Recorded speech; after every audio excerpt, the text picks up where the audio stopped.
and welcome to the most exciting design event of 2021, the Design Inspire Conference presented by UXG ValueLabs. The thought of inclusion and a spirit to serve the design community globally started this series last year in June, and now we are at the culmination of the 2021 series with the annual conference.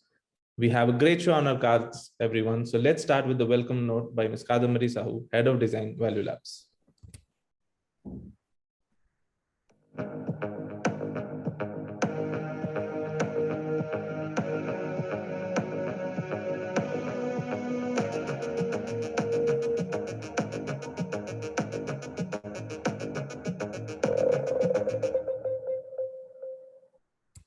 Thank you. Over to you, Kadambari, for your talk. Thank you, Darshil.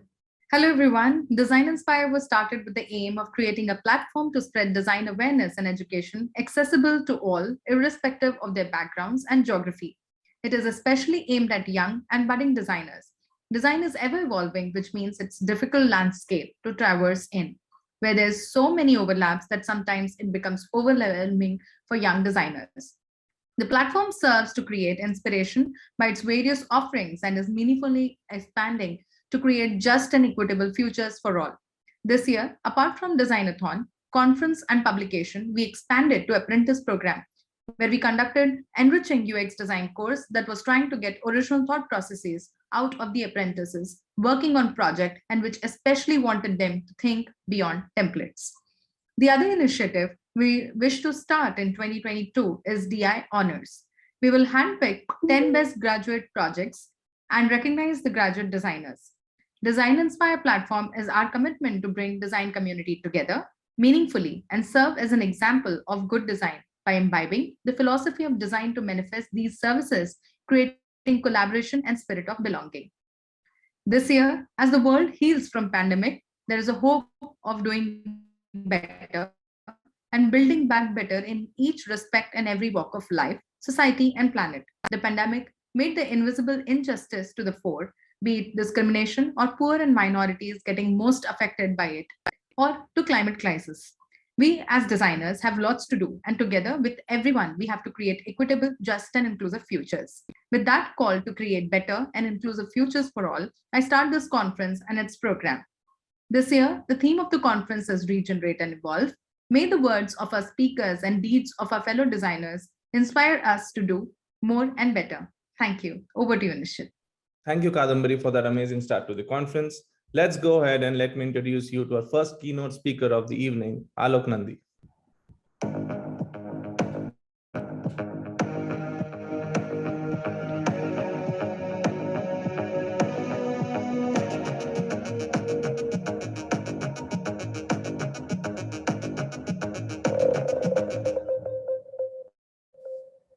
Alok B. Nandi is an expert innovator, having worked extensively on strategy and interaction design for multiple companies and institutions using tools in the VIA framework. As a designer, creative director, design strategist, and writer-director, he explores hybrid creative context via Artitempo and spread design.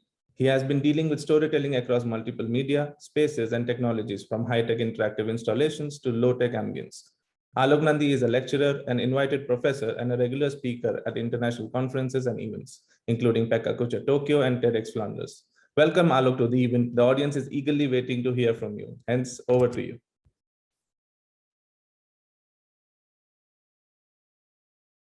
Thank you, Nishit.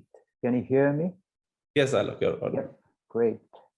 Hi, Kadambari. Hi, Nishit. Hi, everyone there. It's 8 p.m. in India. It's afternoon here in Brussels, Europe. It's cold here. In your geography, weather, I guess, is much better. And so we'll spend some time together and reflect on our practice, as Kadambari has set the stage where we have quite a number of challenges. And those challenges can be pointed with some keywords. And so I'll have about 15 minutes to share some thoughts and see how it fits with all the journeys you're busy with. As you mentioned, Kadambari, the theme this year is regenerate and evolve. And your overall event is based on the position of inspiration. The question and the questions that I'll try to share and which keep me busy are triggered by this word regeneration and evolvement. Last year, you had hope and resilience. The planet was quite under stress, quite under shock. And this year, we are thinking about regeneration, but we have this paradoxical situation where the planet is again under shock. And Kadambari, you're suggesting that we designers, we have to do things. I'm using that as a kind of generic and umbrella approach. We have so much to do. We are so many and we have so much. The challenge I have to us as a community is, let's be careful and let's take some distance. We have to do, but we have to do that with the others. And our challenge is with the others. In design schools, in many programs, we are talking about empathy. We are talking about inclusion. And these last 2 years have shown that there is a lack of empathy in many systems. There is a lack of inclusion. And we in our design community, we come back with these notions and say we have to. After these 2 years, we could say that we don't have control on what we have to. We have to have them working with us and we working with them. And this notion of regeneration could take place only if they are listening and we are listening. And one first thought of the day is, how are we going to have people listen? As designers, do we listen enough? As society, do we listen enough? And that's a complex question.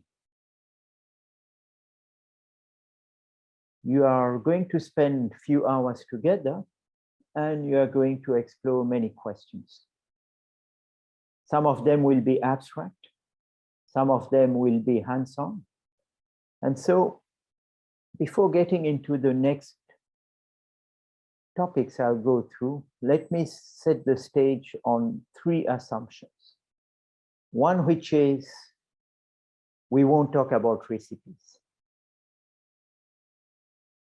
UX, UI, we have so many UX laws, UX principles, UX recipes, and whatever.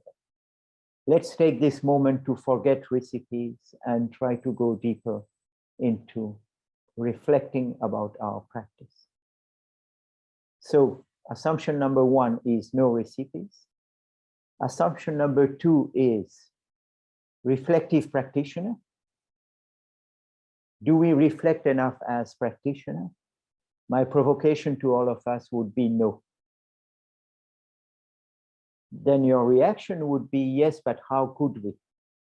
And that is, I would argue, the essence of what this event is about. How could we do that more? Assumption number 3 is mindset of exploration. And there we are getting into a paradox. Design as a practice, we talk a lot about this mindset of exploration, but if we look deeply, it's 80% a mindset of execution rather than a mindset of exploration.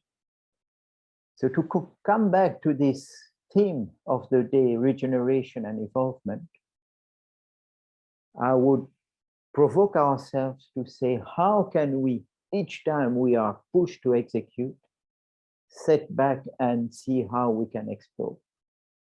Or in other words, how can we go where we have not been? Or how can we do things we have not yet done? That's much, much more easy to say now in a small Zoom conversation or a conference or whatever. When we are back to our practice, how can we work on that? If we don't work on that, we won't be able to regenerate. And so we are stuck in that loop. In order to try to break that loop, I was thinking of something I was busy with last week. I was called as a jury member in a design school, looking at works that students have been doing in France. They had a 5-year degree and they had their final presentation. And we had, as jury members, 12 students presenting 5 years of design education journey. And what was striking to me, and I'm sure we'll come back to that in the conversation later, is that education is putting design students already into notes. Rather than pushing into exploration mode, the stress is on execution mode. How come that students are already into that mindset? And my questioning was, maybe education systems need to be more provocative than listening only to the industry. But there I'm shooting in my foot.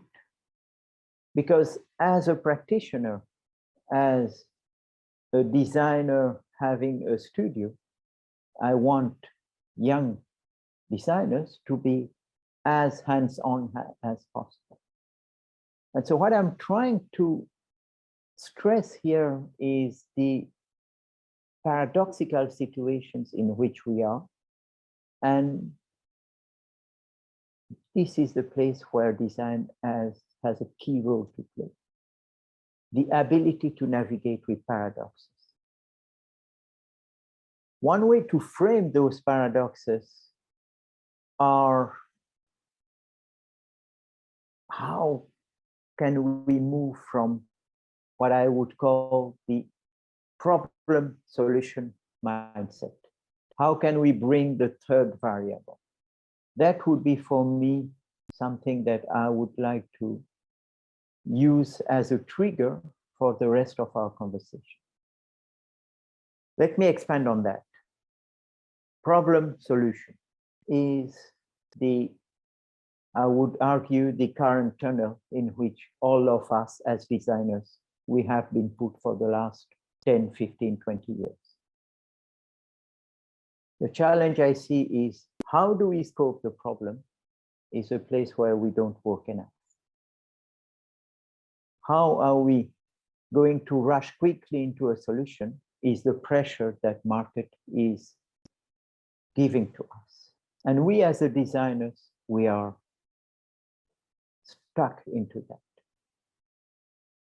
And so to come into resonance with what Kadambari was suggesting in her initial keywords, regeneration requires us to step back and have 3 entry points.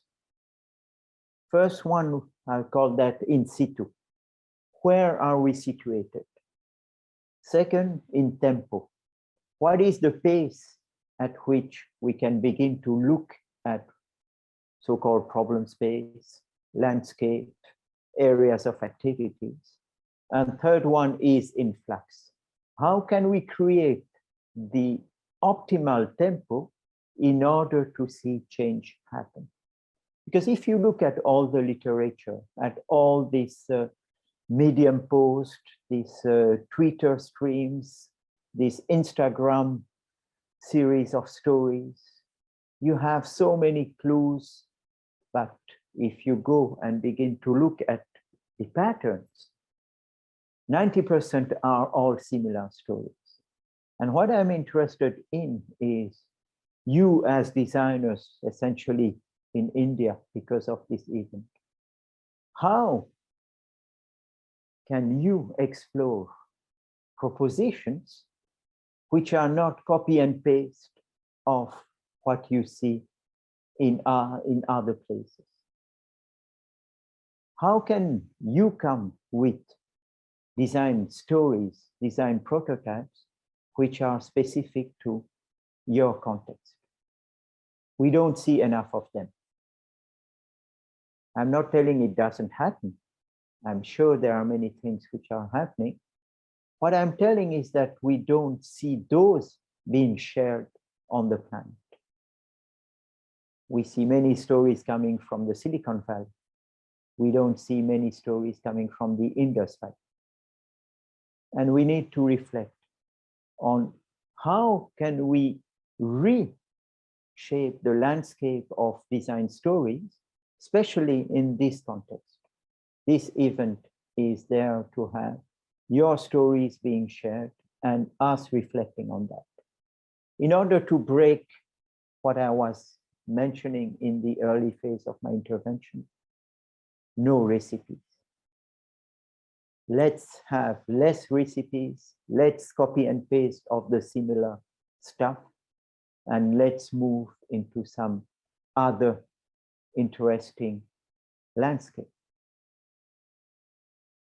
So I was insisting on this notion of mindset of exploration and necessity to go out of the tunnels. We are all pressed and we are rushing in our tunnels. And if you go back into what we heard 15 days ago or 3 weeks ago, we are getting now into what I call the meta tunnel. Everybody has heard about meta. Metaverse is the new meta tunnel. And you as designers and we as society stakeholders, we have to come with some critical thinking. We have to be active and share different perspectives, not run in that same meta tunnel and run in the same directions. So if I look from a very big picture, Arjuna Padurai, the anthropologist who talk about scape, ideascape. What is important for us in terms of question is, how are we going to create knowledge together? And specifically insisting on the word knowledge. Not how are we going to create yet another interface, yet mingle some pixels. How are we yet going to create another app which won't be used by 97% of the people who are supposed to use that? How are we going to create new knowledge together is the question that I would like to put to this group of people, to us as design practitioners, and say, are we aware of what design is, of what design should be, of what design could be, of what design can be? If in this circle we are not exploring those set of questions, then we are going to lose our time again in the meta tunnel. In a nutshell, design is a set of contextual activities. And my provocation to all of us is that we don't spend enough time listening to the context, because we are taken by our practice, by the business pressure, the market pressure, the institutional pressure, whatever. And regenerate means reboot. Reboot means looking at 3 dimensions, which are the sense of purpose, the direction of projection, and the ability of prototype. Some of you might be telling, this is becoming very, very big picture. and it's time to land and work on some specific stuff. Yes, specific stuff is what you are doing every day, every minute. Remember what I said at the beginning of this intervention, the assumption is reflective practitioner. Reflective practitioner means that we as a group, be it in the studio, be it in the design agency, be it with the client, are we co-designing enough the purpose? If I look at 90% of the project, no. Who's designing the brief? The client is designing the brief, is giving you the brief, even without designing it. And we are not in a position to challenge that brief. And so we, as a community of designers, we really need to reboot ourselves and work at the early phase of this co-design of the briefing, because otherwise we won't be able to regenerate. It will be wishful thinking. So keyword number one is co-design of the purpose, co-design of the brief, co-design of the early phase. Keyword number two is projection. The ability to project ourselves into what could be the situation, what could be the designing, what could be the artifact, what could be the object. I'm interconnecting purpose to projection. And this leads us to keyword number three, prototyping. I'm obsessive nowadays about the word prototype. We have spent 18 months here with a planet going completely cuckoo. Did we see enough prototype of alternatives? I don't think so. At least here in Europe, no. People were not even listening to what was happening in India, in Singapore, in Vietnam, in the US, in Brazil. And so what we saw these 18 months were archipelago, small islands of mistakes happening again and again. No shared learning, no listening. And I see time flying, and I have 2 minutes to close this first intervention. So my take on what happened these last 2 years is, if we want the theme of this conference to push us into the next, regeneration and evolvement, we will need all of us together to redesign and co-design purpose of what we are doing. We will need moments like this one to see how we can project ourselves together into alternative scenarios and not pick only the 1, 2, or 3 scenarios which are provided by the business. And we will need to prototype stuff. So I'm happy to hear that, Kadambari, you are going to launch with your colleagues and your teams in 2022, a new initiative where young graduates will have the opportunity to explore. I would add that they will have the opportunity to prototype. And I'll challenge them to come with stories which are beyond the déjà vu, beyond the business as usual. Because what we have seen for the last few months or 18 months is that at the beginning there was a desire of not going back to the normal. Nowadays, for the last 4 or 5 months, what do we see? Going back to the normal is the déjà vu attitude.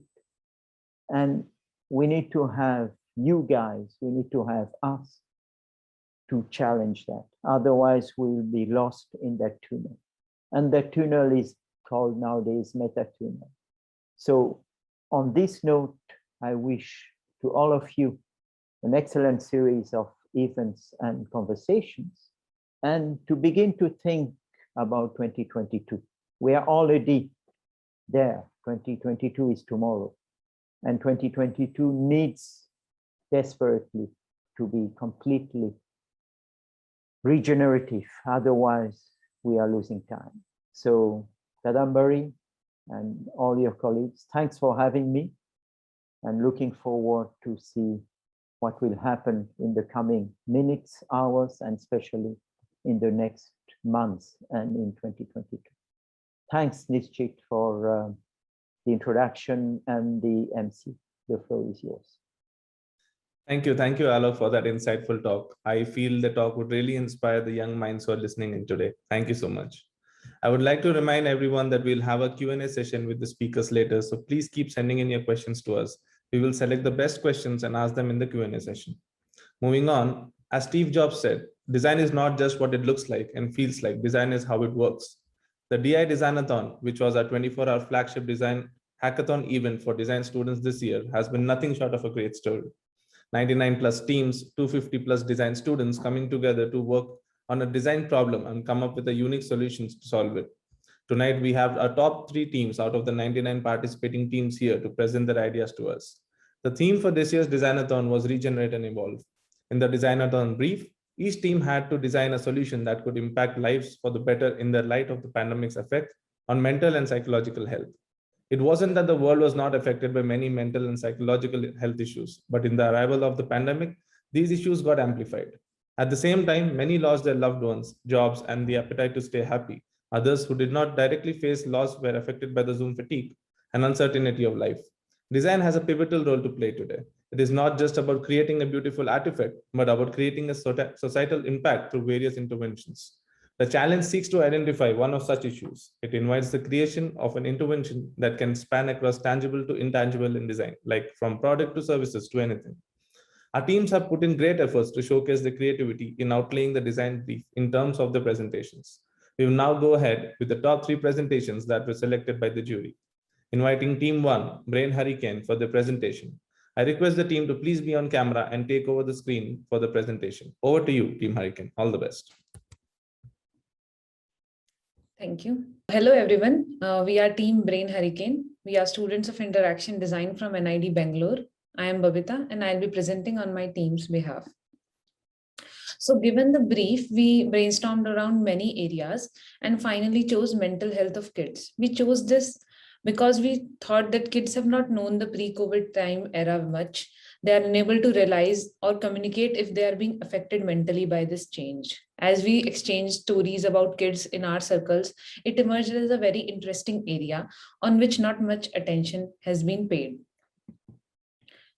So we begin with the initial hypothesis that screen time has increased significantly during COVID, and it is affecting kids' emotional and mental abilities. As parents are multitasking, they are unable to pay quality time and attention to the kids. So then to dig deeper into the matter, we did our secondary research. During our secondary research, we tried to understand both sides of the situation, how COVID has affected parents and children, tried to understand the challenges that they face. From the research, we realized that the research said, like, the more time kids spend on screen, more likely they were to have emotional, social, and attention problems. For our primary research, we were able to conduct 2 interviews given the time frame. They were both the mothers of children, one a 6-year-old and another a 9-year-old. We asked them questions around behavior, activity of children, and the challenges that the kids and they faced during this time. One of the mothers told us how her daughter was always on iPad and was not interested to talk to anybody else besides it. Another told us how when someone asked who's your best friend to her daughter, she named a YouTube show character. So here the child was unable to differentiate between a real person behind a screen and a character on a YouTube show. So we basically derived these insights that the children have become used to online interactions. These interactions feel easy and passive, and so they now resist physical interactions. The interactions with parents have decreased, and although parents might feel that it's easy in the moment to just hand the device to the children, they might not be able to recognize how this excessive screen time is having a long-term impact on their child's mental health. Then identifying these design opportunities, we moved on to make a design brief. We then further refined it. And so our final brief was to design a solution to develop empathy and relationship building with parents and closed ones among children. Based on our research, we also made a persona of the child. The child is named Ankit Tiwari. He's 8 years old and he's well versed with using the technology. We also made a persona of the parent to understand their pain points, motivations, and aspirations. We also listed down our assumptions and identified the stakeholders. So our assumptions were that the child is between the years of 7 to 10. He's attending classes online. The parents are also at home. They are working from home, and their grandparents, relatives, and friends are visiting the family. So then we moved on to ideation. One of our ideas was task-based journaling, where there's a device that assigns children some tasks, and he goes around, and the device also enables him to document those tasks. And another idea was of a virtual pet that helps them express their feelings and acts as a companion. But we rejected these ideas because we felt that they were increasing the distance, like pushing them further from a real relationship rather than bringing people closer. So our selected idea was a tangible product around story collection. It's a coin-like device that collects audio stories from family members. Each coin is associated with a family member and has a unique colored light. We are using light intensity to show how frequently the child is talking to that person. The coins can be carried around by attaching them to a wearable like a locket. So the final product is called Talk On. It's a set of coins which can be magnetically attached to a board, and the board is showing the total number of stories. The coin are used to collect the stories from a particular member. They are associated with a particular light. They also give audio feedback when the story is recorded. So when the child has just talked to a person, the light is glowing with the maximum intensity. As the time passes and it has been a while since the child has interacted with that adult, the glow starts to fade away. We also thought of a companion app for parents. It can be used during the onboarding process to set up the Talk On coins, and later to see the weekly analysis and the recorded sessions of the kid. We also designed the integrated task flow for app and Talk On board. Now I will walk you through the use case through a scenario. So Ankit sees that the coin associated with his grandfather is glowing less. So he takes the coin and wears it as a locket. He then goes to his grandfather and asks him to tell a story. So after an audio confirmation, the coin starts to record the story. The coin's light intensity starts to increase again as Ankit is listening to the story. He then puts the glowing coin back on the board. Later on, he can listen to the story by tapping on the coin, or can go to previous or next stories by swiping left or right. His mother can also know about the interactions through the app. He can also, at the end of the day, they can both look at and listen to the stories together. So our proposed solution provides an alternative to screen time, develops empathy through storytelling, and encourages discussion around the stories in the family.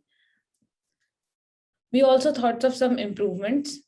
So instead of carrying around each coin for every person, there can be a universal coin that captures the audio stories. And later on, when the universal coin is put on the board, it syncs with other coins and transfers the stories to respective coins. The coin can also be used as a tracking device for child safety. So that can be another use case of the wearable. We also thought that the process of collection of stories can also be gamified so that the child is motivated to collect those stories. So for example, the talk on can have different levels. Each level can have a jigsaw puzzle associated with it. And as he collects another story, another piece of puzzle falls into place. And the levels could correspond to a narrative. For example, it could be journey of a story collector. That's it from our side. Thank you for giving us the opportunity. I'll stop sharing. Yeah. Thank you, Team Brain Hurricane, for that presentation. I hope you guys were able to impress the judges. We will be announcing the winner at the end. So now let's go ahead and meet a second keynote speaker of the evening, Pazit Kagel.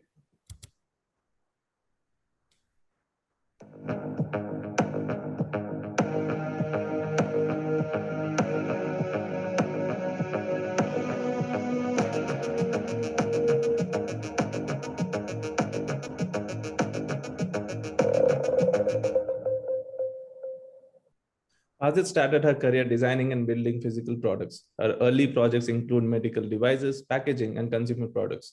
She also designed, manufactured, and distributed her own line of furniture. As a designer, Pazit leans on her ability to embrace ambiguity and approach problem solving with an open mind and curiosity. She feels fortunate to have had the opportunity to work on projects that aspire to make people's life better in many spaces, including healthcare, enterprise, HR, education, blockchain, and fintech. She is energized by opportunities to experiment with hypotheses of solutions that would drive positive business impact while delivering excellent outcomes for the people who use these solutions. Well, we can't wait anymore to hear you, Pazit. Over to you. Thank you very much. Thanks for having me. It's early morning for me. I'm based in California, but I am excited to be here, and I really enjoyed the last presentation. I thought that was a very interesting idea to bring kids together. So if you think about regenerate and evolve, I can kind of reflect on my own experience and my journey, how my career represent that theme, and also talk a little bit about what I think it means practically in work and as a designer. So as Nishit mentioned, I did start as a product designer, making physical things back in the time where to make physical things, you couldn't just 3D print it. You had to work with your hands, you had to prototype. So I started my early career really spending a lot of time on designing on paper, but also creating the things myself with my hands, whether it was some kind of a device, working many hours in the shop, trying to create many different shapes, going back to users, testing them with users, and then iterating and creating something that will really resonate with the user. So it was a lot of iteration, a lot of prototype, a lot of learning from experimentation, and then bringing it back to the shop and making something and improving it. And throughout my career, I always one thing that propelled me forward was really about curiosity. I was always trying to identify the next things that I'm going to be doing, and that kind of pushed me forward to try many different things. So I realized that I really enjoy making things. I really enjoy creating 3D products. So I decided to go ahead and create furniture. And then from that, I became interested in what does it mean to not only make the product, but also sell and distribute it. And that evolved into a business. And from there, I became interested in what would it mean to have a deeper insight into why are we making what we're making? What are the things that we need to understand in order to create better products? And that led me into exploring my familiarity with research, went to do my master's degree in human factors and ergonomics, which gave me additional tools into my tool bag to learn how to do qualitative research, quantitative research, to gather more information and to create a process that is really about understanding needs, understanding pain points, and centering the design around what the user need and not just about my own thoughts and my own fantasies. I made the transition into digital design and started working in enterprise.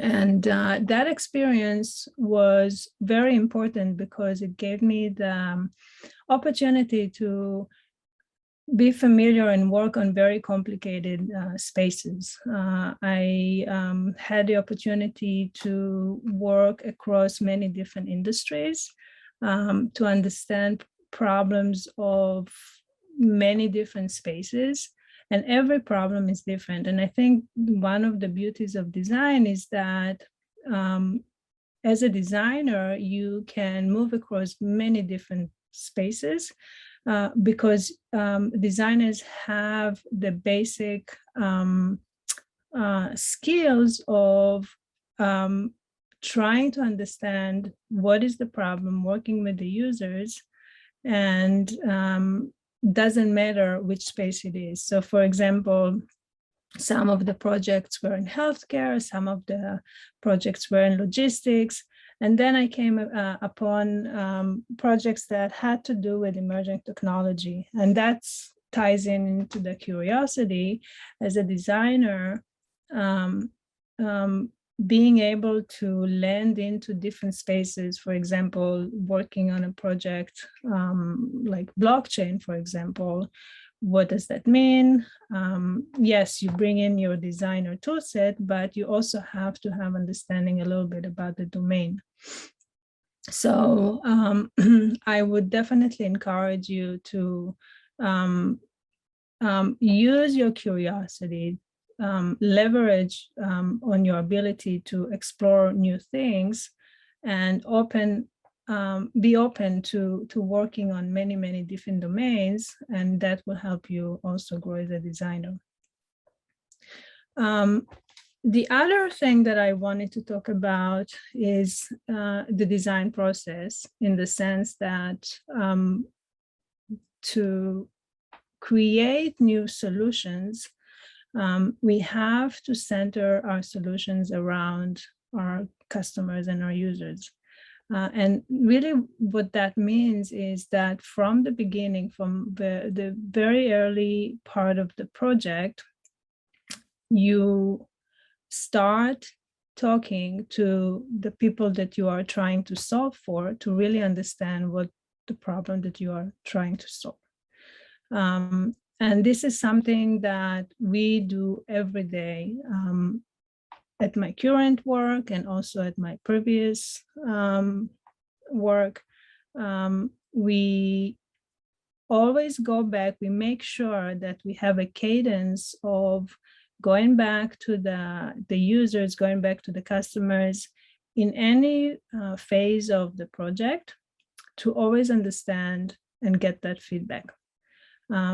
So in the beginning, if you are working in the top of the funnel, if this is an idea that is not really materialized yet, you have a problem, business is coming with some kind of a problem, the best thing to do is to start by identifying who are the people that we're solving that problem for, and is that a real problem? And it starts very, very broad. You try to identify the groups of the people that might experience that problem. You have to find way to reach out to these people, and that sometimes is the most challenging part.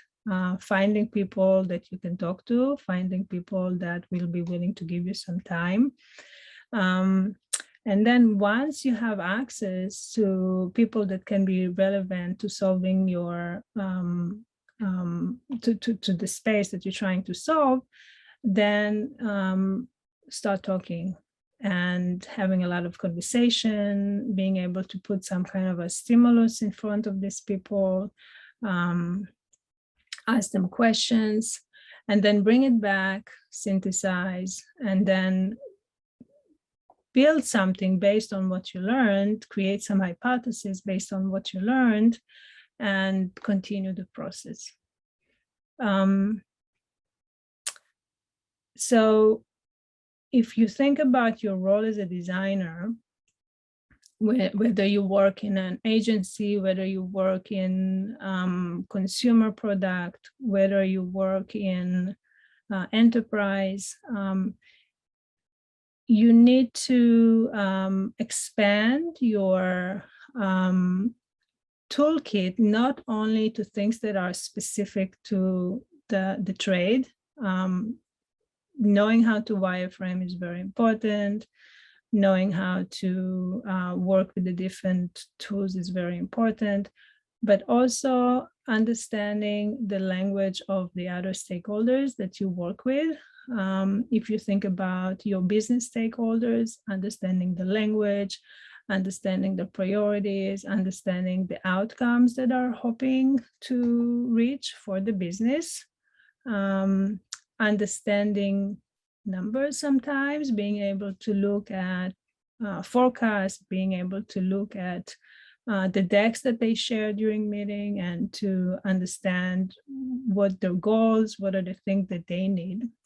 It's also very important to be able to work with the development part of the organization, understand what their goals are, understand how they work, what are the tools that they're using, what are the languages that they're using, what are the limitations, and being able to have a fruitful conversation with all the stakeholders in order to collaborate and create something new. I think for me, evolve and regenerate, especially during this time, is the ability to be agile and flexible, ability to live with ambiguity, especially as a designer. A lot of time you start in a project that is very vague, and it's not clear what the outcome is going to be. It's not clear what the result is going to be.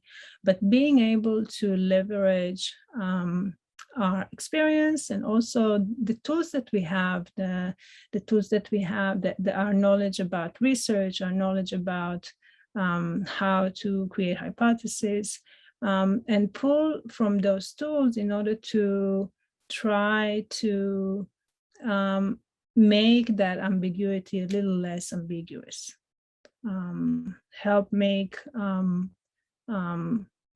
something from nothing, which is very challenging. But I think in an organization, I think that's one of the most important roles that we have.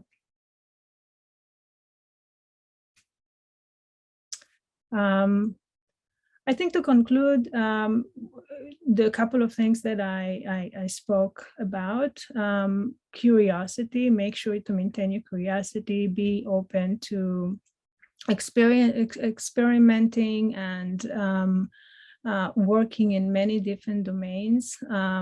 As a designer, that's a privilege, to be able to jump from healthcare to fintech to enterprise. It's a true privilege. I don't think a lot of professions have that ability to expose a person to so many things. So be curious, be willing to try many different things, and also always bring it back to the people that you're trying to solve for. Always come back with your hypothesis, with your prototype, with whatever it is that you have, back to the people that you're trying to solve for, get their feedback, and then build upon that, because otherwise you're just creating in a vacuum.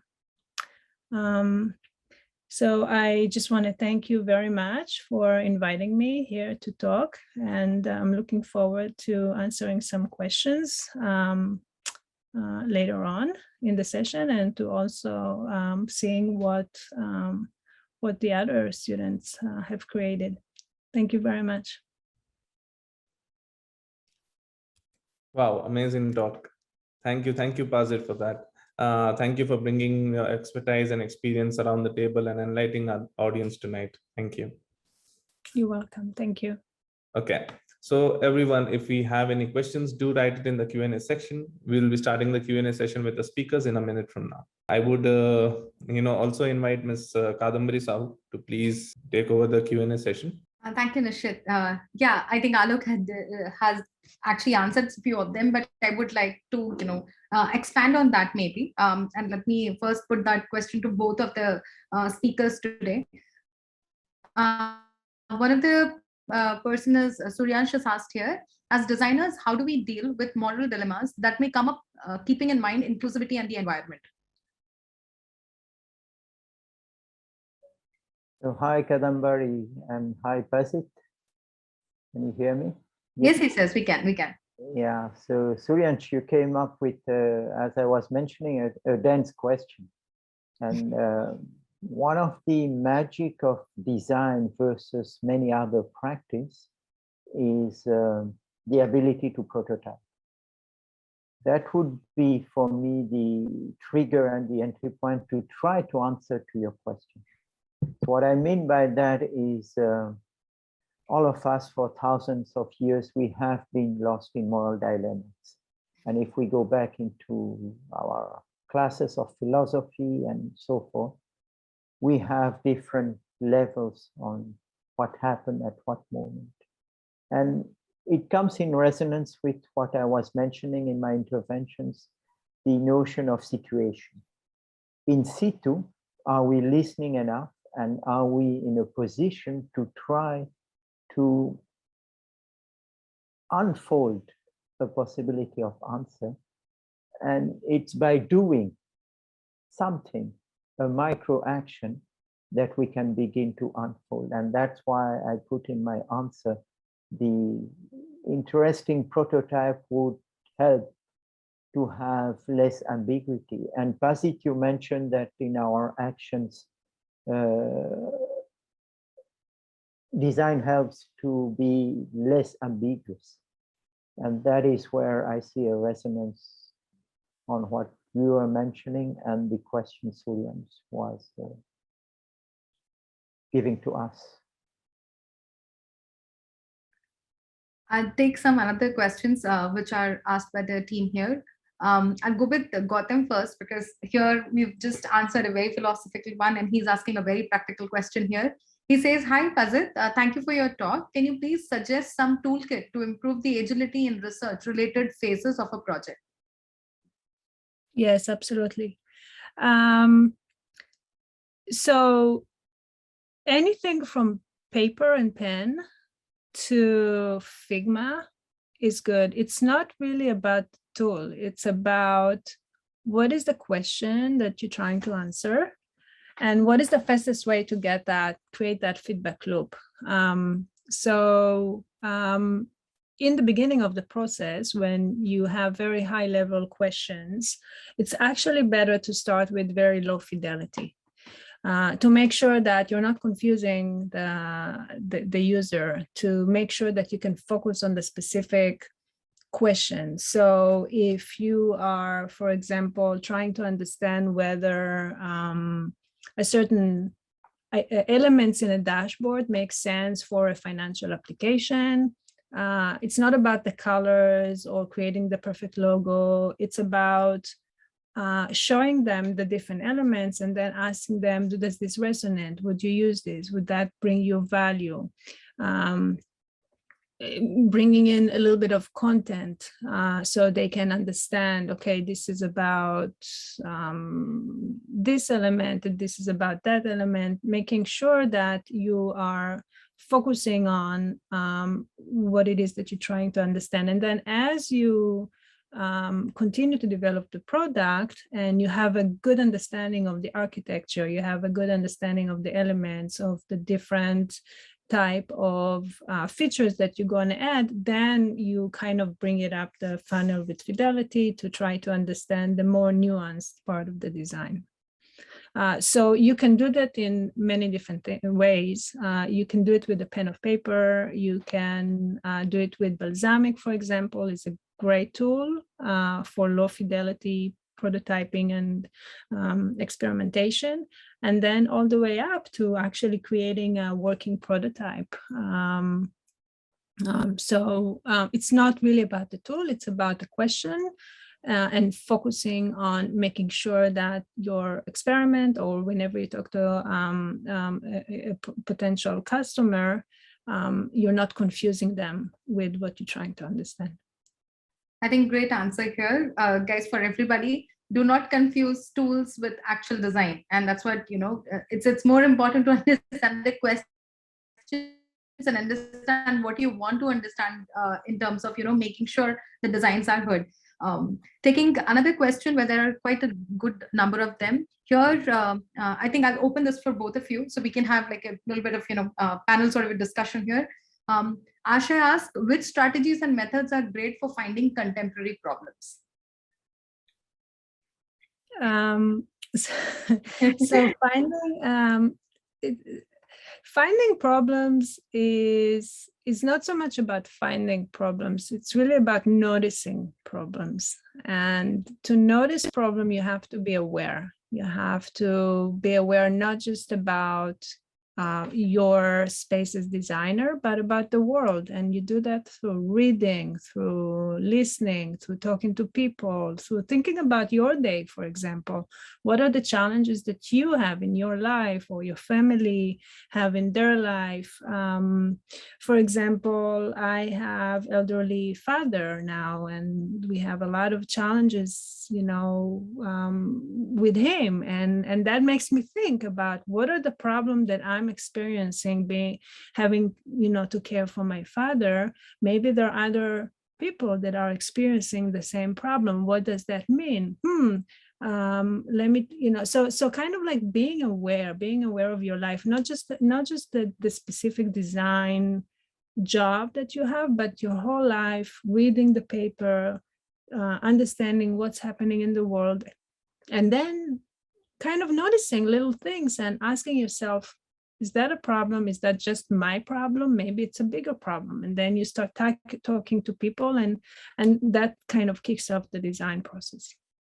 Yeah, well said. So basically it's not about, finding the problem. It is about noticing and being self-aware. What would you like to add, Alok? In resonance with that, problems are everywhere. Go out in the street and you'll see so many problems. And so to Asha, yeah. One way we look at that type of question from a designerly point of view is, I use the question, what is irritating? If you're getting irritated by something, then there is maybe a problem. But if 1,000 people are getting irritated by the same thing, then the problem is a problem. And there you are. How are you going to minimize the irritating factor is where you are going into a design journey. So not to be negative and looking only at irritation, I use two other angles, and that allows us to begin in a framework mind. So one way is what is irritating. The second way is what is intriguing. Why am I intrigued by that? How? And the third way is the positive one. And I think when we are getting negative, we need to bring positivity. How is that inspiring? Something happening there, which might come as a counterpoint to that irritation. And our job as a designer is try to come with multiple angles and say, okay, let's stop thinking only at that problem solution, simplistic, dualistic, polarized mindset that I see in many places, and bring multiple perspectives and try to see what are the emerging patterns and then connect the dots. And that will help you to go beyond finding contemporary problems. The problems are everywhere. And you need really to say, okay, is it a problem? Or, you know, I'm based in Europe, and Pazit, you're based in California, if I am correct. And sometimes I hear problems here, which as a provocation, I tell to those people, yes, but these are first world problems. Because you are here sitting in your sofa and screaming about stupid stuff because you are rich of everything and you don't know what is happening on the other part of the planet. And so we as designers, we need to say, okay, let's change perspective and let's not get into what I call the first world problems. Otherwise, we won't solve COP26 issues. Remember, a few days ago, we spent 15 days in Glasgow with COP26 issues. These questions have been raised for 50 years. If you haven't read your classics of designs in the 70s, they were already mentioned in the 70s. Go back into your NID literature of early 70s, they were mentioned. But people are losing half of their memory. It's amnesia, capitalism and amnesia. And so we need to say, okay, I see many questions where the questions are pretty big and scoping large territories. And we really need to go back to our history, not to repeat history, but to be inspired and say, okay, what happened? And as I was mentioning, design is a contextual activity. So we need to understand today's context, which is shaping differently because of technologies. And we need to look at what was happening before. If you have an idea, 50 people have already the same idea. Don't think that you are inventing hot water. Now, if we take that as a working assumption, then we'll begin to work on what Pazit you're mentioning, the curiosity trigger factor. If I have an idea, if others have same ideas, can I put forces together and then begin to work? So these are the answer to that kind of toolkit. The designer is not there to take and pick the toolkit. The designer is there to shape the tools. And tools are conceptuals, are physical, are tangible, are intangible. Our job is to work on both tool set and mindset. And that is where we can begin to do some magic. Otherwise, it's copy and paste the same usual bullshit as usual. Sorry to be provocative, but business unusual and bullshit as usual is so present. You know, 80% of the jobs are stupid jobs. You have read that books and you can Google. The system is making sure that people are busy doing stupid things so that the brain and the bandwidth is buried under advertising and stuff like that. So if we as designers, we cannot have that conversation, then all of us, we are losing time because we are doing the same bullshit as the others. So Kadambari, that would be my take. Wow, I just love that provocation, bullshit as usual. Wow. All right. I think, my God, there are so many questions. I think we'll take just one more. Okay, there's quite a lot Shandu of is talking of the Eurocentric design culture. How Yeah. can we take multicultural factors? Okay, let me just put it. Scream, Shandu, scream. Don't remain shy. Use all your tools. So I think I'm going to change it from Eurocentric to, let's say, let's say Western centric, or taking only one part, or even just taking one geography away. But I'm going to talk about, like, universal design, if you're going to say. So the question here says is, in a Eurocentric design culture, how can we tackle multicultural factor in universal design, since one design solution cannot fit all? Okay, shall I provoke the question? Yes, please. Are you okay? Yeah. So Chandu, as a designer, when I see a question, I say, okay, let's deconstruct the question.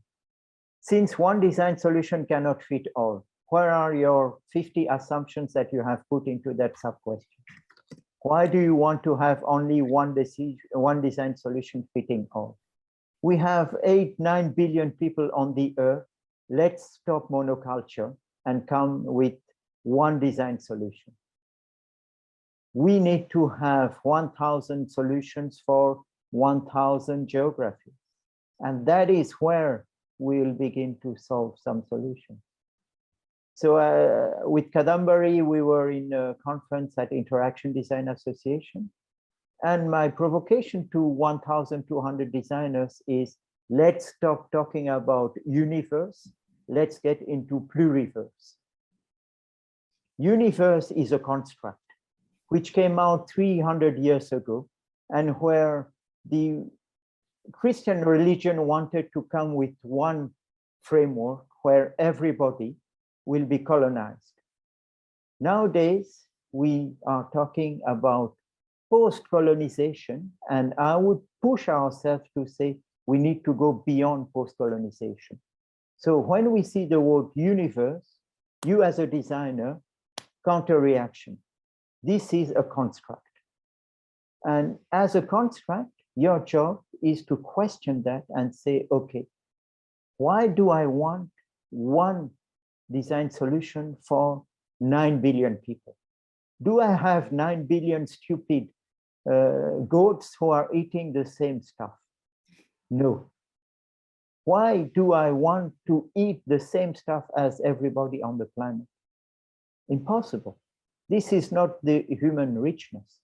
So let's deconstruct the question and begin to see, how am I going to build something which is meaningful for that particular geography or situation or activity, and make people happy and better, rather than having the same stupid fridge with the same stupid McDonald's food. And sorry for guys who are working for McDonald's, you should stop working for McDonald's then, and begin to have specificities.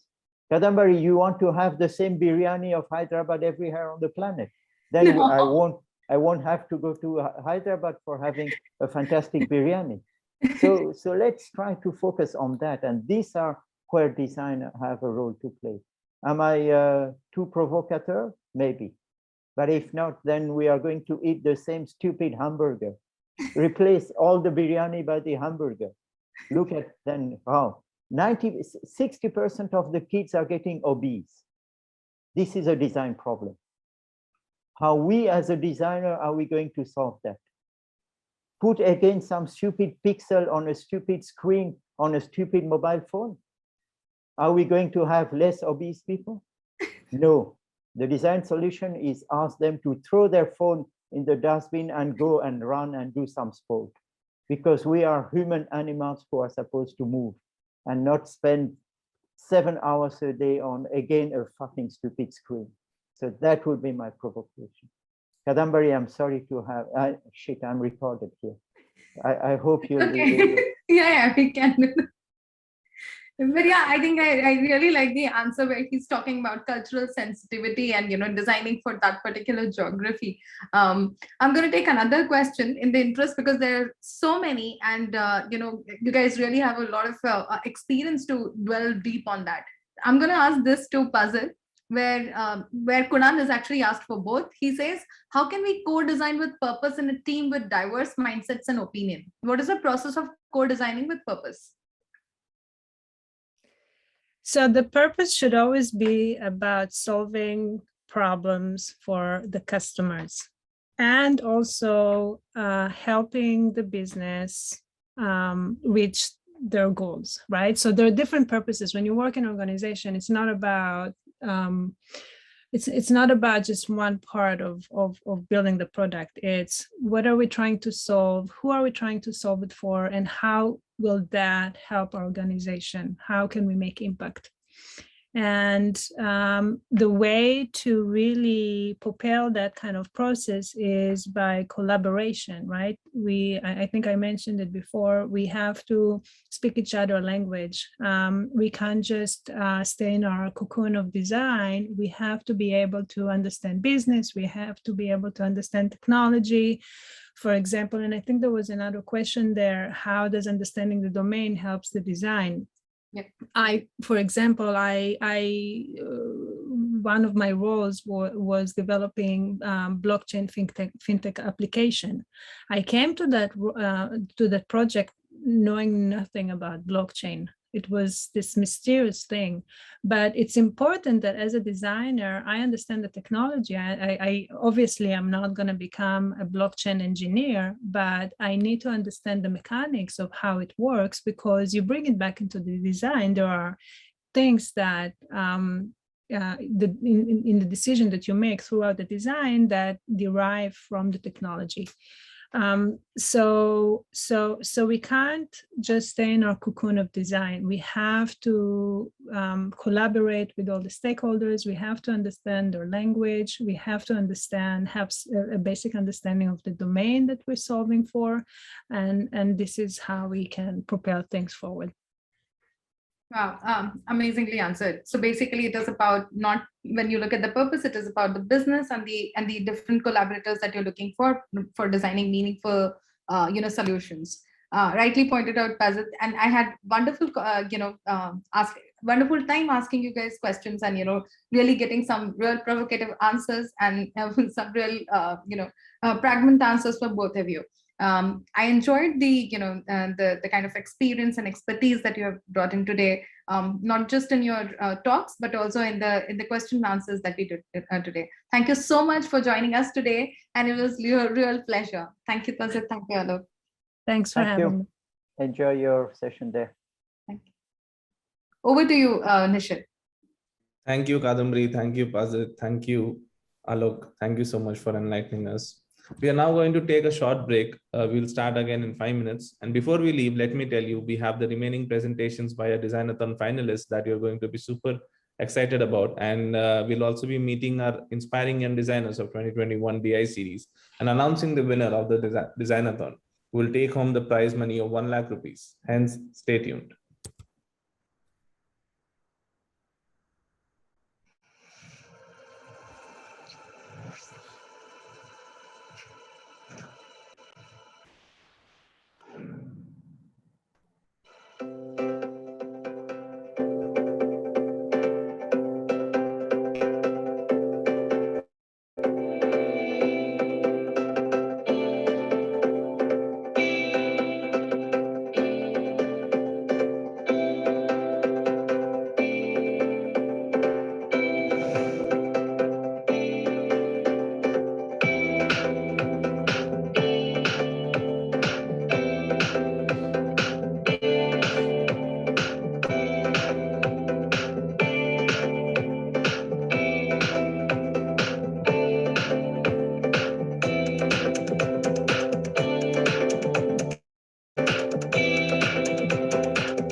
Welcome back, everyone. Moving on to the second Designathon finalist presentation, Team Sealing. I request you to please come over on camera and present your ideas.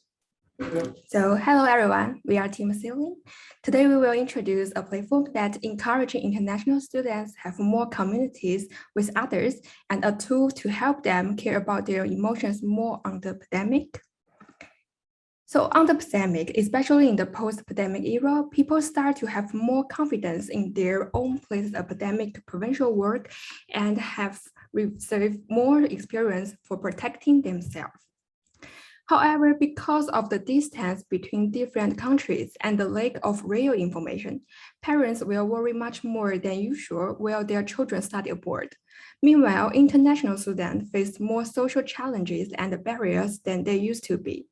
They need more socializing with others and care about negative emotions, including anxiety, loneliness, and depressions. The main problem that we would like to solve are the worries from the parents, the effects from the negative emotions, and the international students are usually lack of their socializing in their new country. In the other words, how might we reduce the worries for students who study abroad and help them have more communicating with others is our main, how might we? And then the main concept of our solution is to create a multi-party platform and build connections between society and the new international students. For achieving it, we will ask our users to record their daily emotions, change, and provincial information to remind themselves pay more attention to themselves. At the same time, we will collect information from both the international students and the government. The main purpose for doing this is to prove that there are many reliable policies and tools that could let their parents have less worries. On the other hand, the government would also support the mental health help to the international students, and our platform will also build a space that could let the students have social connections with others. Then let me introduce our key features. Firstly, people could check the local epidemic provincial information at the database maps. The local policies will include the latest policies of quarantine, mask wearing in public space, and etc. And the users could browse other place policies by changing the location. The data maps that we generate are the emotional map, which shows how people feel in that particular area, vaccination rate based on the government data library, and the masking wearing map in there. The main feature that we want to introduce to you is the daily recording. Users need to record their emotional changes and epidemic provincial work. We will collect and analyze their data to output the mental health reports for them. In the surveys, we will let our users record their energy level, relaxation level, optimistic level. We would also require them to pay attention to their negative emotions, such as loneliness, anxiety, and depression. At the end of our survey, we ask our users to count their sleep time for last night and take notes about if they have exercised and wear a mask that day. After survey, we will visualizing their data record and generate the report daily, weekly, and monthly. Then our users could easily check their emotion changes on the page. The most exciting feature is they could use the colors, which decide by their emotional changes, and they could draw some pictures by them. Then they could upload their works to the global canvas. In the user's canvas, there is a free drawing space that the people could draw anything on it, and the colors that they could use for that day are based on their emotional data. For example, if the users feel so chilled and relaxed on that day, he or she could have a deep red to use. And then in the other time, the users may feel less relaxed in the day, she or he can only use a light red to paint. After users finish their works and update to the word canvas, they could start to have more communications. They can write or draw something words to the people, and also they are able to edit the others' work. We hope our users could enjoy drawing and sharing communities with others. Then we want to talk about the strategy and limitation of our project. The strategy is, first one is we have collect the real data and the information from our users. And the important thing is we got the data security and we're collecting them. We ask our users if they would like to share to the public or share even to the hospital or government. And then there's more organizations like hospital, they could connect with our students straightly and also have like analyzing the big data for the area. Then the other thing is we combined both interning and mental health care in our platform. The limitation of our project is because of the limitation of our time, we didn't consider lots of accessibility things. For example, if there's any colorblind people use our platform, they may have a problem with using the colors or distinguish different colors. Or when there's some people hating using some colors or not feel comfortable to use the specific color, they could have the right to choose their own color.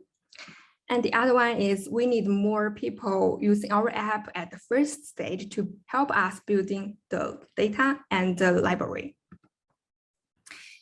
Last but not least, I would like to highlight some moments in our process. In the ideation phase, we have checked many desk research to figure out what should be our topic. We try to focus on more professional mental health issues such as OCD, but we realized that the best healing methods for them should be to seeing a doctor. We need to focus more on people who have mental health problems, but in a mild symptom. After decided the focus on the general mental health problems, we choose the international students and their parents to our target user, because we noticed that in these years, people have barely know the epidemic information from other countries. They could only see the numbers from them, which was scared, and also some news, but only focus on the bad things. So we want to decrease the distance by showing the real situation from people who lived in the other country. And based on our interviews, we found that the best way to make our parents feel less worried is to let them know the truth. So based on that, we create 2 simple user profiles to identify the needs and goals from our users. We built our basic features for our app and the research and the solution map, which could achieve their users' needs and goals. After we build those main features, we want to input some in creative moments for our platform. We did a desk research for e-game and board game. Then we decided to choose the sharing canvas one as our communication platform. After that, we made a lo-fi prototype and invited some people to do the usability test for us, and we can get the feedback to reiterate our prototype.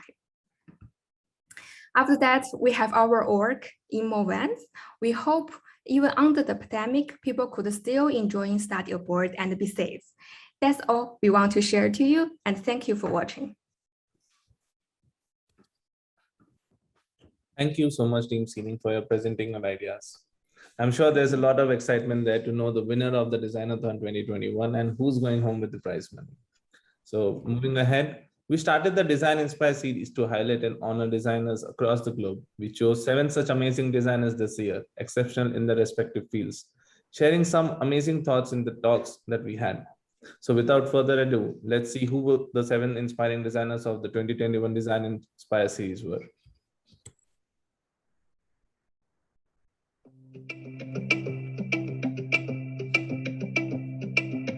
Put yourself into environments where you are being challenged a little bit, maybe beyond your comfort zone, and where you get good support for growing in that environment.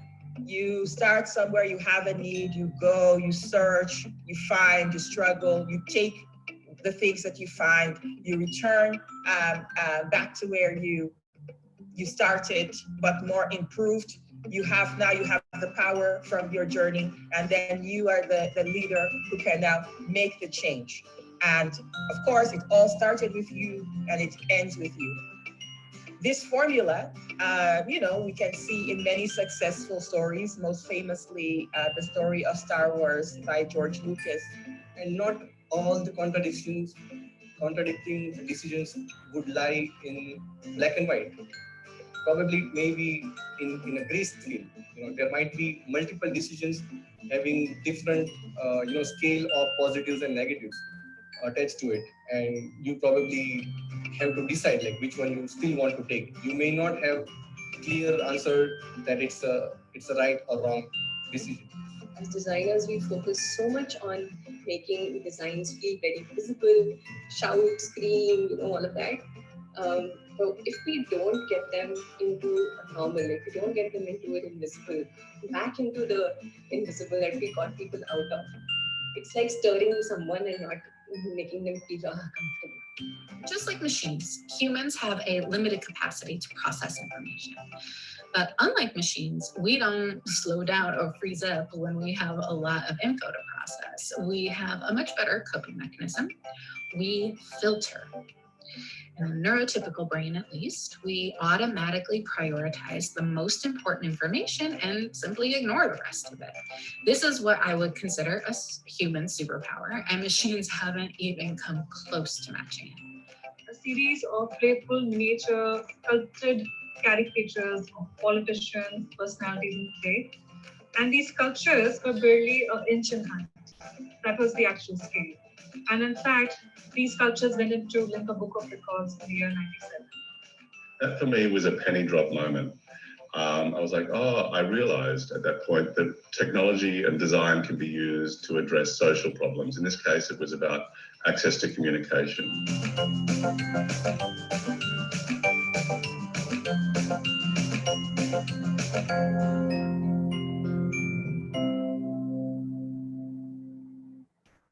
Oh, that was inspiring. Okay, so now we are moving on to tonight's last presentation by Team Invictus for Designathon 2021. Let's go ahead and see the presentation. Over to you, Team Invictus. Greetings, everyone. My name is Kaushik. And I'm Aditya. We are students from UPS School of Design, Dehradun, India. We are pursuing our Bachelor's of Design in Interaction and User Experience Design. So with that, I'd like to start my presentation. I'll start with some context. Today, nearly 1 billion people live with mental disorders, and in low-income countries, more than 75% of the people don't even receive treatment. According to our World in Data organization, 284 million people are affected by anxiety. 264 million people are affected by depression. 107 million people are affected by alcohol abuse. According to WHO, COVID-19 has disrupted and in some cases halted critical mental health services in 93% of the countries, while the demand for mental health has been increasing. So we started our whole Designathon by looking into the problems COVID-19 has caused in India, like making like branching out the problems, looking at different stratas of life and different stakeholders, and then we narrowed to general population work from home students. We chose this because we have the maximum amount of empathy with them. We are also students, and that's why we went with that. And even in our micro environment, we could find people that we would be able to interview for this. So our problem statement was, how might we improve the micro environment of Indian work from home professionals and study from home students to keep them mentally and psychologically healthy during and post COVID-19. We conducted primary research by interviewing 7 students. They were 5 to 15-minute interviews and 5 work from home professionals. They were mostly our neighbors, and some of them were our friends. So these were the main topics that we asked about. We asked about the mental health issues during lockdown. They told us about increased anxiety, negative and pessimistic thoughts, loneliness, isolation. Then we asked about biggest negative impact of lockdown. That was lack of interpersonal human touch. That was the most repetitive one, confined to small area. Then the impact of remote meeting apps. It was Zoom fatigue. It was fatigue after long day of calls. And tools like Zooms and Teams are became now a very big part of their life. Coping up with feelings and thoughts, most of the people started using antidepressants, medications, talking with family and friends. Therapists were very costly and very hard to find also. For our secondary research, we studied 19 research papers, and the knowledge and insights from them were used in our solution that I'll be presenting in the coming slides. We also went to look for 40 plus newspaper articles because it kind of gives us the view of our microenvironment and what all is happening in India. So these were a collection of our newspaper articles that we went through.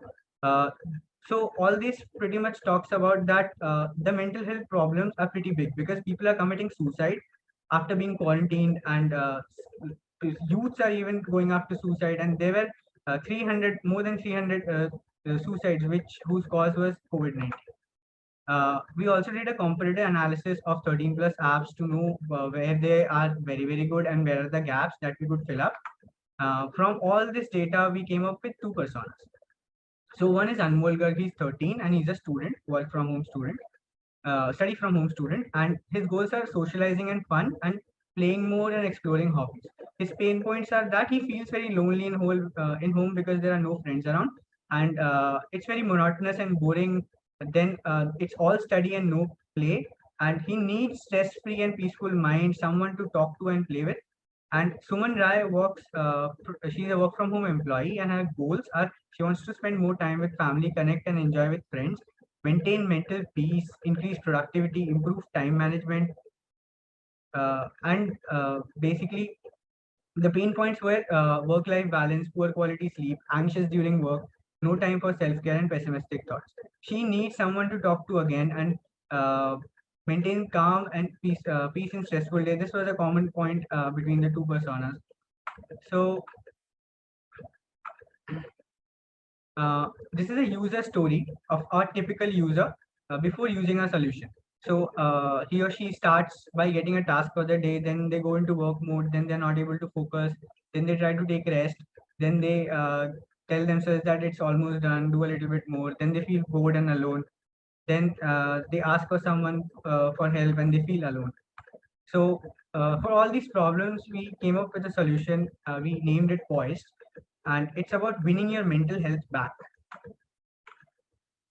So Poised is a system design. It's like a service where you wear a third-party smart band or a smartwatch. So most of the smartwatches in India now have stress level detectors and SpO2, the heart rates, etc. So the user wears the watch all the time and it tracks the vitals and stress levels. And then it sends to our Poised AI pet, which is a tangible product. It fetches user health data from the fitness tracker to provide a specific therapy.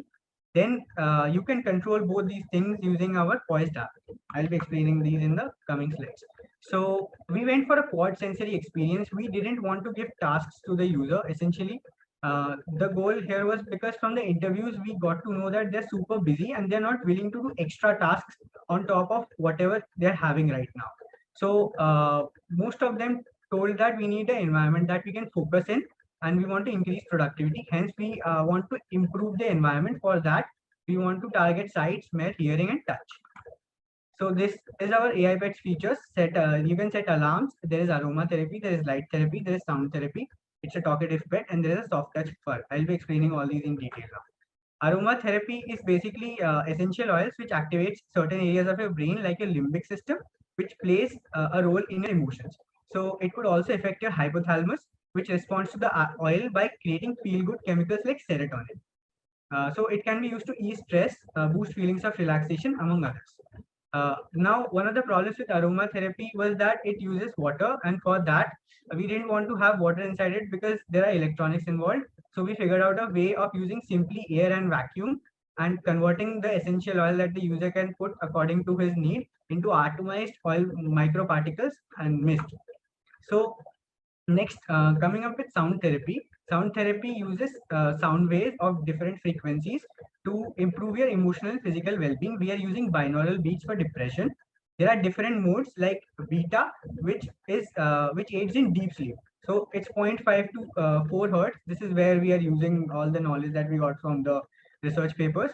Then alpha for relaxation, 7 to 13 hertz. And there are many other modes that the user can use also. But our main USP is that our AI pet uses the smart band data to automatically turn on these modes according to the user's vitals.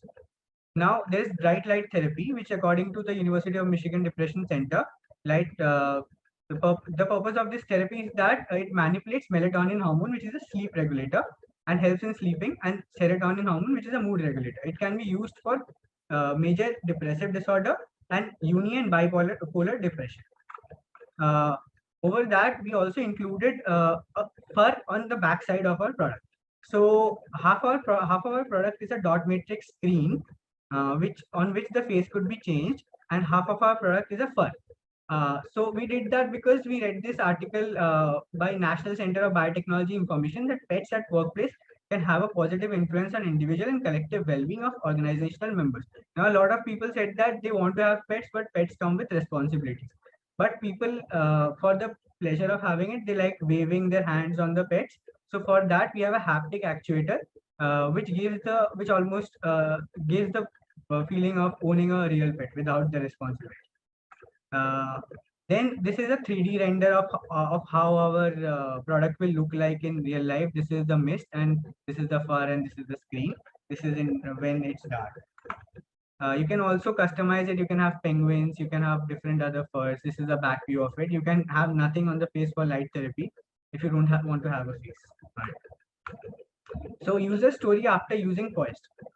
So I'll continue from where she was saying, can someone help you? So a friend comes and asks what happened.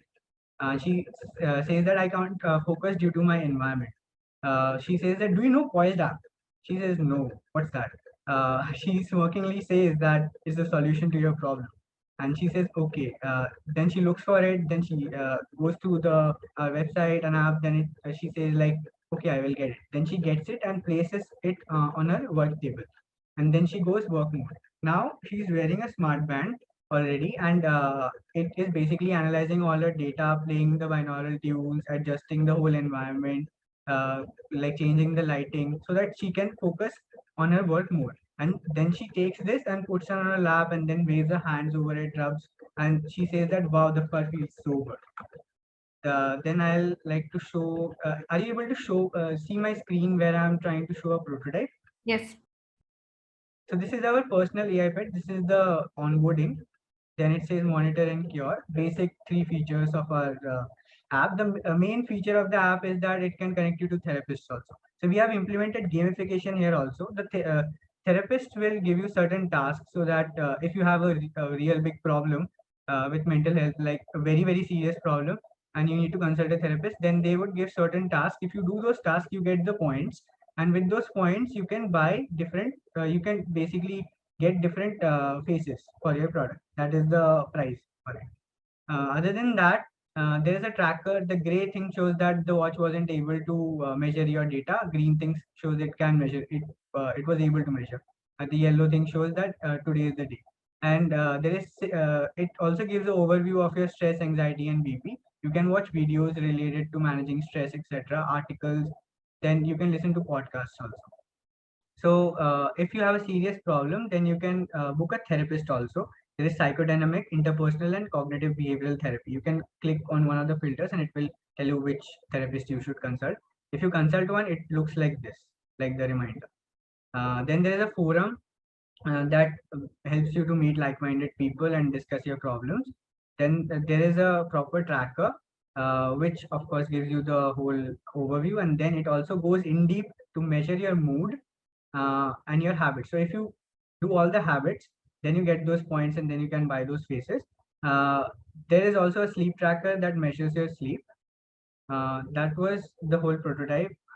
Coming back to the presentation, we also made a business model canvas where we wanted to highlight some of the features. So one of the features was like key partners. We need product manufacturers who would manufacture this, then mental health therapists because we need to partner with them, then essential oil manufacturers, smart band manufacturers, and data hosting service would host the data. The key proposition is automated ambience improvement. The channels would be affiliations with therapists, social media campaign, physical and online retail stores, word of mouth, and for the after sales, there should be an on-site repair. And our revenue streams would be AI Pet, the tangible product that we are selling, a therapy service that the user books if he has some serious problems. Pet faces and haptics could be bought with money also. Essential oils need to be bought with money, and there are some premium sound packs that you can download like that have some certain amount of subscription. Okay, so thank you. That's it for from Team Invictus. We would like to thank everybody from ValueLabs for organizing this Designathon. It was superb. It was our first ever Designathon, and like we never expected actually that we would be like able to in fact finish it. We kind of beat our own expectations of creating a video and all that. And I think so it made us super confident. It gave us a lot of confidence as designers that we can break our own limits on a daily basis. That like the whole experience was super inspiring and it was super motivating. Thanks for organizing. Thank you. Thank you, Team Invictus, for the presentation. We'll shortly see which team goes on to win Designathon 2021. Moving ahead, Design Inspire announced its apprentice program in August this year, which was a 3-week program aimed with the potential to provide the young design students and design professionals with the UX skills they need to grow onto becoming a professional UX designer. The theme for the apprentice program this year was Design for Design Education, where 15 apprentices of Design Inspire and 6 mentors from UXG ValueLabs joined hands together to create new futures and possibilities in design education. Let's see a glimpse of this.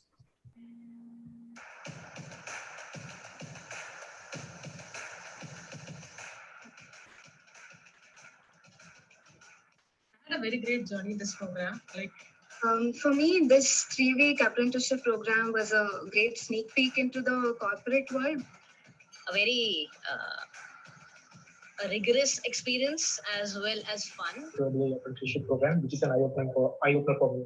There was constant encouragement from my mentors. I got perspectives from different people because everybody came from different backgrounds. This definitely was a holistic and an immersive experience for me. Being a technical background student, I learned a lot during the platform. You need to find that one thing that you really want to solve. Encouraging us to to show our individuality in all our work. Work on so many impactful ideas. This apprenticeship program was a good glimpse for me to the practice of UX. When it taught me how you have to broaden all my horizons, and What was really valuable was the conversations that were happening every day. Nice to be exposed to a very thorough research process from real industry practices.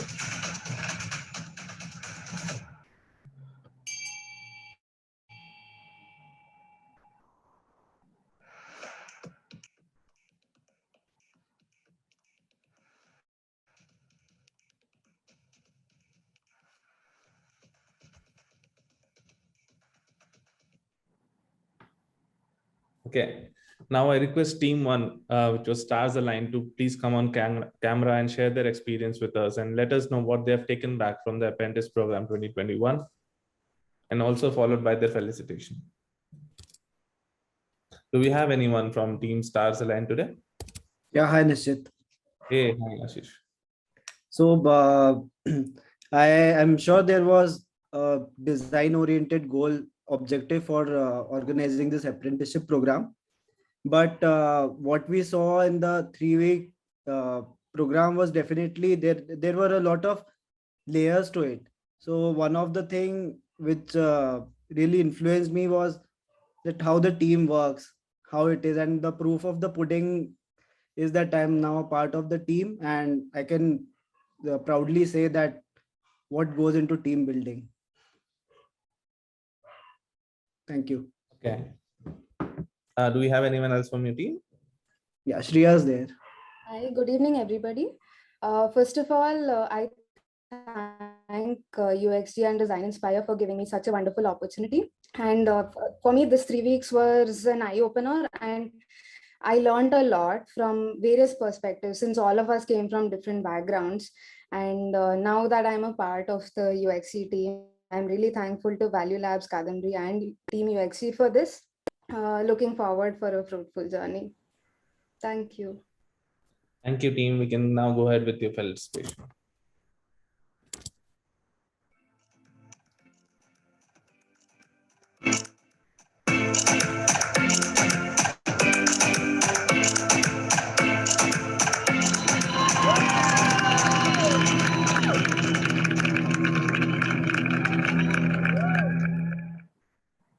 Thank you. I now request Team 2 Cosmos to please come on camera and share their experiences with us and let us know what they have taken back from the apprentice program, which was conducted in 2021. Do we have anyone from Team Cosmos? Yeah, I'm there, and Tausif is also there.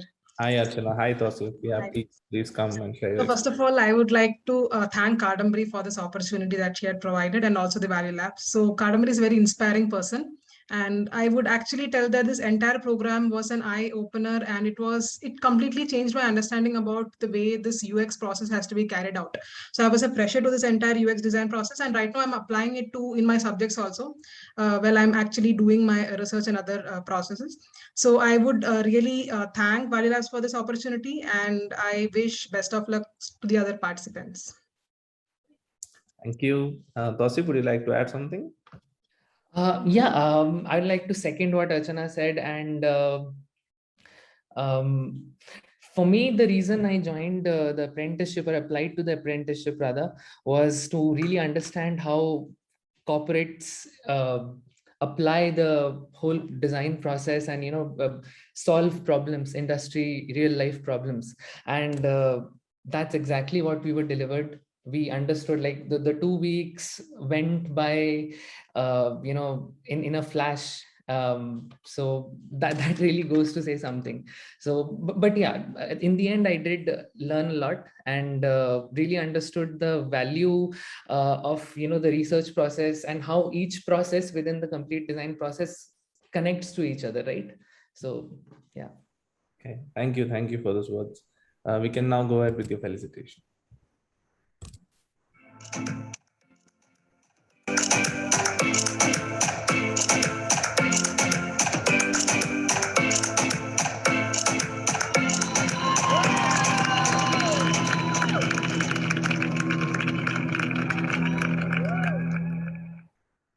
Thank you. I now request Team Futura to please come on camera and share their experiences. Do we have anyone from Team Futura? Yeah. Hi. Hi. And even Ria is there. Yes, yes. So there were a lot of things, but then now I am a part of the team. There is this one thing that I want to share.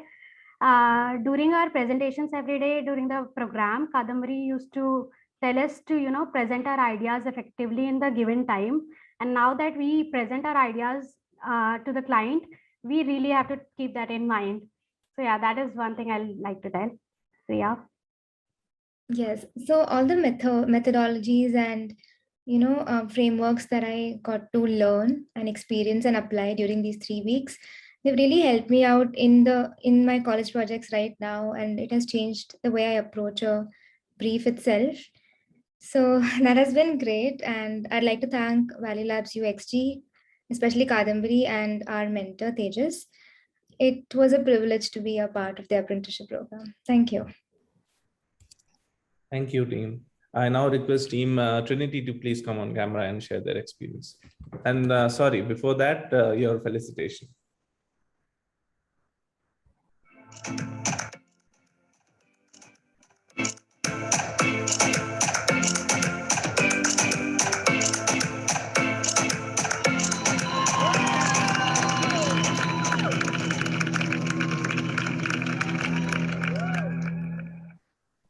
Thank you. Team Trinity, if you can please come up.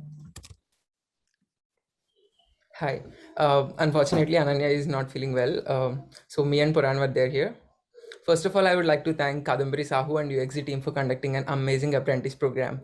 And I feel very fortunate to be part of this program. And I would say this is one of the best things that has happened in the year of 2021. I also got an opportunity to become the part of team at ValueLabs, that's the UXG team. And the learnings which I have taken from the apprentice program is it made me a very good team player, and how to communicate the ideas everywhere, whatever we think. And each and every skill I have learned during this 1 month of the program is helping me in my day-to-day work here. And the best part is the apprentice program will be conducted every year. And now, as a proud alumni of Apprentice 2021, I would highly recommend to all the freshers who are willing to be coming to into the design industry and get an opportunity to work here with an amazing team. Thank you. Pran? Yeah. Hi, everyone. I hope you all are enjoying the conference. And on this occasion, I would like to thank the Design Inspire platform for the apprentice program that we had, and also for conferring us with all of us with the title of Apprentice 2021. And as Gautam said, like the same thing, I also feel that I have learned a lot, and my best takeaway is related to the teamwork. Like I learned how to make the best use of a collaborative effort and also contribute to my team. And this was a very introspective phase for me as I tested myself with the areas of communication, then design thinking, and time management. And like, as every one of us owes a big thank you to Kadambari and all the mentors who have mentored us in this 3-week period. And as all of us, like, and to all the aspirants, I would really recommend this opportunity offered by Apprentice program. So thank you. That's all from my side. Thank you, Team Trinity. Now let's go ahead with the felicitation.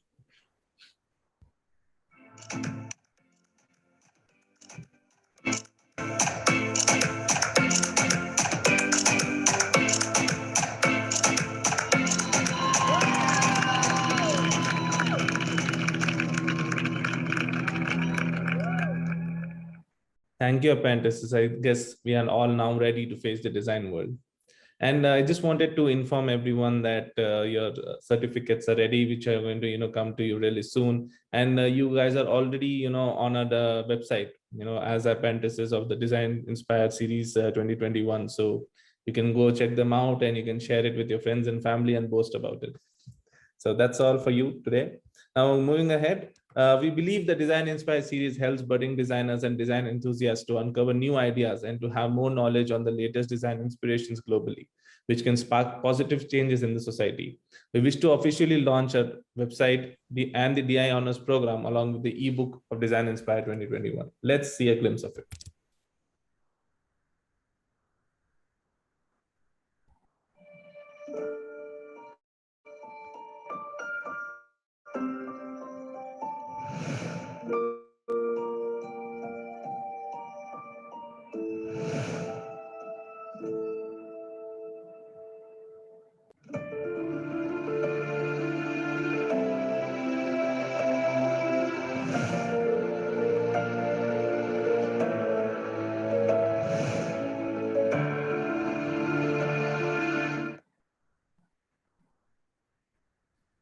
Thank you.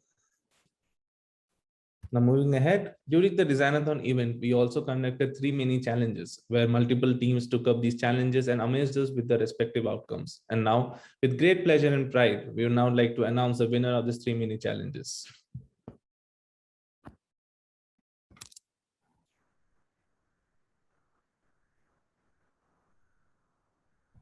So the winner of the first mini challenge is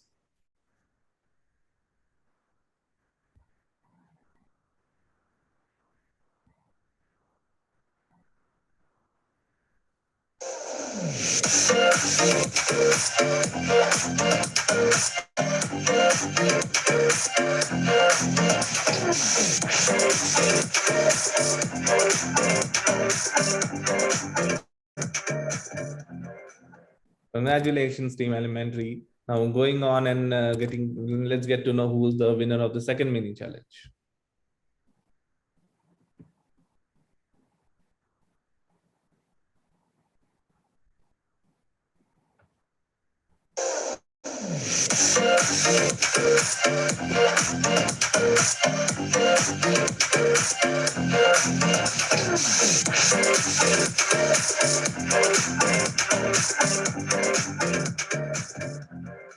Congratulations, Team Dissolved. Nice name. And now moving on and revealing the winner of the third mini challenge.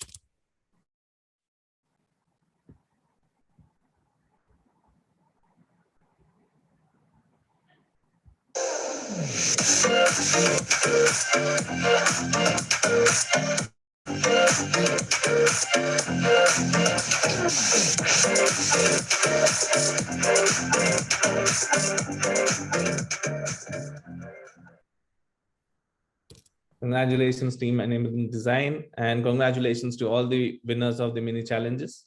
Now the wait is finally over. The time, for it, the time that everyone was waiting for, the winner of the Designathon is going to be announced like a couple of minutes from now. So we are now going to announce the consequences of the Designathon competition that was held on the 30th of October 2021. The reaction we received for the event was overwhelming. It turned into very difficult for us to select the winners. But a competition has no value without a winner, and hence, after lots of brainstorming, we came up with 3 winners. We are proud to announce the winners and also congratulate the participants. If your name is not indexed as one of the winners, do not get discouraged, as there are many more opportunities in the future. The best part of competition is that through it, we discover what we are capable of and how much more we can actually do than we ever believed was possible. Finally, having said that, inviting Ms. Kadambari Sahu, who was one of the jury for Designathon 2021, to announce the name of the winners. Over to you, guys. Thank you, Nishit. Without further ado, let's look at the second runner-up, shall we? 3, 2, 1.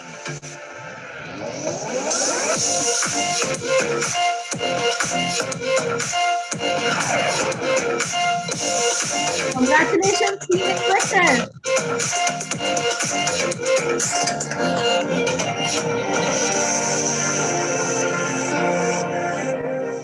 Thank you. Yeah, you guys can please come on, camera, and maybe you can talk about some of your experiences and how do you feel currently? Okay, so I'll talk about my experience. Sure. It was overwhelming. We didn't even expect that like we would be able to complete a Designathon event in like a day. So it was our first time ever, and we kind of broke our own limits. So it was a very motivating and a very growth-driven type of experience. So we are super thankful for you for this.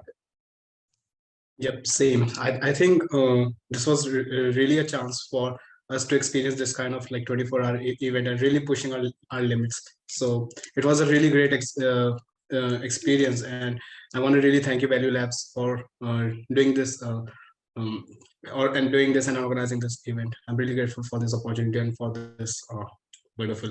Congratulations, Kaushik and Aditya. Really wonderful. You guys could really push your boundaries, and that's what our aim was. Also to derail you with your Designathon brief, there were 3 mini challenges also. So basically, this tests out your not only your thought processes, but how quickly you can prototype, and with so much of distractions and so much of things around the time management and team building. And I think you guys have done wonderfully. So congratulations once again. Yeah, thank you. Can we look at the winners of the first runner-up now? Naga, go ahead. 3,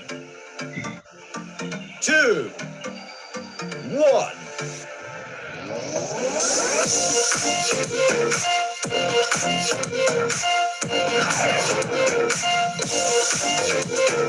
Congratulations, Team Stealing.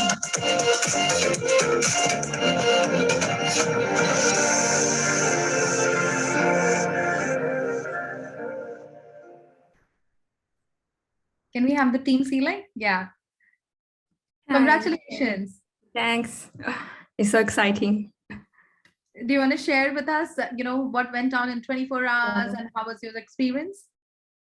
Yeah, I think I will let my team speak then.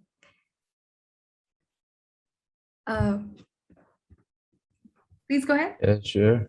Yeah. And I think we did please, you please first. Yeah, we have a really happy and relaxing atmosphere. Will help our team to cooperate with each other. Yeah. Yeah. Yes, and I think you can see in our PowerPoint, we take some works in the garden, not just focus up on the program, on the project, because sometimes you couldn't just sit in the front of the desk and try to find the inspiration from the laptop. Sometimes you need to take a walk, have some chats. I think it is also kind of way to let a designer to have some more better inspiration. That's what I want to say. And thank you so much. Yeah. And also because we are now in UK, so we have time differences. And also we kind of struggle with the time difference because we need to submit like in the really middle night time. But yeah, the experience was so interesting. And also we got lots of good feedback from our judges. And I think that's really good and help us a lot. Thank you. Congratulations once again. Yay. All right, let's move on to the winner of the competition, who's taking the 1 lakh rupee now. And can we have, it's no guess now, but yeah, can we have the visuals, please? 3, 2, 1.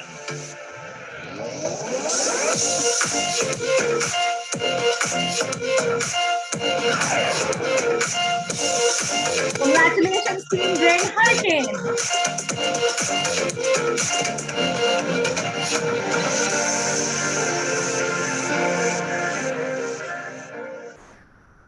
Wow, can we have a Team Brain Hurricane on the camera, please? So what do you feel? How do you feel?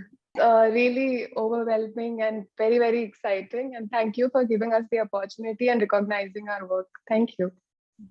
Yeah, thank you so much, guys. We enjoyed a lot. Like, there were moments while we were like preparing our documentation and everything that we were not sure like where this is going, but this is extremely overwhelming. Thank you so much. Yeah, we learned a lot during this hackathon, and it was a learning in so many terms in following the process and teamwork. So thank you for the opportunity. All right, you guys are taking home the money and the prize and everything. I hope you all the success and you know, please do continue, because the main aim of the competition is to push the designers to, you know just to question their own limits and go beyond that. So congratulations on winning, and keep you know, keep designing, be inspired. Thank you so much. Have a wonderful day ahead. Yeah, over to you, Nishad. Thank you, Kadambari. Thank you, everyone. And congratulations to all the winners. Keep up the good work and spirit. Moving ahead, any event is incomplete without thanking all the people who are associated with the success of the same. And hence, I would like to conclude the event with a special vote of thanks and felicitation of the speakers. I wish to extend my deepest gratitude to our speakers, Pazit, Kagel, and Alok, Nandi, for lending out their time during the festive phase of the year and sharing their thoughts, experiences, and wisdom with us. They have enriched us and inspired us to take on more significant challenges in life. I would also like to thank our inspiring designers who shared their knowledge and experiences during the talk series and have joined us today from various geographies. I would like to thank ValueLabs, particularly our CEO, Mr. Arjun Rao, SVP Operations, Mr. Banu Rampalli, and SVP Design, Ms. Kadambari Sahu, for their encouragement towards this initiative and supporting it wholeheartedly to bring this knowledge accessible to the world. I would like to thank the entire UX group who worked above and beyond their working hours to much enthusiasm to make this happen. And last but not the least, the Designathon teams who participated and the attendees of the conference who made it a success. We hope to see you in the coming year with new episodes and inspirations. Please cling on for the final credit video before we move on to a happy weekend ahead of us. Signing off, thank you, namaste.